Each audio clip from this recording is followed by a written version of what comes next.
Hello అండి. Welcome to my channel A to Z Telugu tips. ఈరోజు మన వీడియోలో కమ్మనైన రుచితో చేపల పులుసు చేసే ఒక సింపుల్ అండ్ ఈజీ మెథడ్‌ని మీకు చేసి చూపించబోతున్నాను చూడండి. ఇక్కడ నేను చెప్పిన విధంగా చేపల పులుసు అనేది చేస్తే పులుసుతో పాటు ముక్క కూడా చాలా టేస్టీగా ఉడుకుతుందండి. ఇంతకీ చేపల పులుసు కమ్మని రుచితో ఎలా చేసుకోవాలో ఇప్పుడు మనం తెలుసుకుందాం. ముందుగా వీడియోలోకి వెళ్ళే ముందు ఎవరైతే నా ఛానల్‌ని మొదటిసారిగా చూస్తున్నారో ప్లీజ్ నా ఛానల్‌ని సబ్స్క్రైబ్ చేసుకొని పక్కనే ఉన్న బెల్ బటన్ క్లిక్ చేస్తే నా వీడియో నోటిఫికేషన్స్ అనేవి మీకు వస్తాయి. ముందుగా చేపల పులుసుకు తయారు చేసుకోవడానికి కావాల్సిన పదార్థాలు చేపలు ఒక కేజీ తీసుకున్నాను. అలాగే ఉల్లిపాయలు పెద్దవి 2, పచ్చిమిర్చి 4, కొత్తిమీర కొద్దిగా, చింతపండు కేజీకి 125 గ్రాములు అనేది పడుతుంది. ముందుగా ఒక బౌల్ తీసుకుని చింతపండు నానబెట్టుకున్న తర్వాత గుజ్జు అనేది తీసుకోవాలి. తర్వాత చేపల పులుసులోకి ఒక పేస్ట్ అనేది ప్రిపేర్ చేసుకోవాలి. ఈ పేస్ట్ చేయడం వల్ల చేపల పులుసుకి మరింత రుచి అనేది వస్తుంది. ఈ పేస్ట్‌ని ఎలా తయారు చేసుకోవాలో ఇప్పుడు చూపిస్తాను చూడండి. ఈ పేస్ట్‌ని ప్రిపేర్ చేయడానికి 2 టమాటాలు, అలాగే 3 చిన్న ఎండు కొబ్బరి ముక్కలు, 5 బాదం పప్పులు, 1 స్పూన్ గసగసాలు తీసుకోవాలి. తర్వాత మిక్సీ జార్‌ని తీసుకొని దానిలో ముందుగా కొబ్బరి ముక్కలు, బాదం పప్పులు, అలాగే గసగసాలు వేసుకొని పౌడర్ అనేది చేసుకోవాలి. పౌడర్ అనేది చేసిన తర్వాత ఈ విధంగా ఉంటుందండి.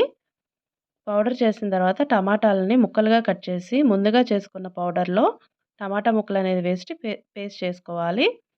ఈ విధంగా నేను చెప్పిన పద్ధతిలో పేస్ట్ అనేది ప్రిపేర్ చేసుకోవాలి. పేస్ట్‌ని ప్రిపేర్ చేశాక పక్కన పెట్టుకొని తర్వాత స్టవ్ ఆన్ చేసి ప్యాన్ పెట్టి 3 టేబుల్ స్పూన్ల ఆయిల్‌ని వేసుకోవాలి. ఆయిల్ హీట్ అయ్యాక ఉల్లిపాయ, పచ్చిమిర్చి ముక్కలను వేసుకొని బాగా కలుపుకోవాలి. ఉల్లిపాయ ముక్కలు గోల్డెన్ బ్రౌన్ కలర్‌లోకి వచ్చాక 2 స్పూన్ల అల్లం వెల్లుల్లి పేస్ట్‌ని వేసుకోవాలి. వేసుకొని బాగా కలుపుకోవాలి. అల్లం వెల్లుల్లి పేస్ట్‌ని పచ్చివాసన పోయేంత వరకు వేయించుకోవాలి. అల్లం వెల్లుల్లి పేస్ట్ వేగిన తర్వాత చేప ముక్కల్ని ఒక్కొక్కటిగా వేసుకోవాలి. వేసుకున్నాక 1.5 స్పూన్ పసుపు, రుచికి సరిపడా ఉప్పు, అలాగే తగినంత కారం వేసుకోవాలి. చేపల పులుసులో ఉప్పు, కారం, పులుపు అనేది ఎక్కువగానే పడుతుంది. ఎవరైతే మొదటిసారిగా చేపల పులుసుని తయారు చేయడం నేర్చుకుంటున్నారో వాళ్ళు మాత్రం ఉప్పు, కారం, పులుపు అనేది టేస్ట్ చేసి సరిపోకపోతే మరలా వేసుకోండి. కారం, ఉప్పు అన్నీ వేశాక ముక్కల్ని పట్టే విధంగా బాగా కలుపుకోవాలి. ముక్కల్ని గరిటెతో కలుపుకోకూడదు. గరిటెతో కలిపితే విరిగిపోతాయి. నేను వీడియోలో చూపించిన విధంగా కలుపుకోవాలి. ఇలా కలుపుకున్న తర్వాత మనం ముందుగా ప్రిపేర్ చేసుకున్న పేస్ట్ అనేది వేసుకోవాలి. తర్వాత చింతపండు రసాన్ని కూడా వేసుకోవాలి. ఇవి 2 వేసుకున్న తర్వాత బాగా కలుపుకోవాలి. పేస్ట్ అలాగే చింతపండు రసం అనేది ముక్కలకి బాగా పట్టాలి. నేను వీడియోలో చూపించిన విధంగా ముక్కలను అనేది కలుపుకోవాలి. తర్వాత కొంచెం వాటర్ అనేది పోసుకోవాలి.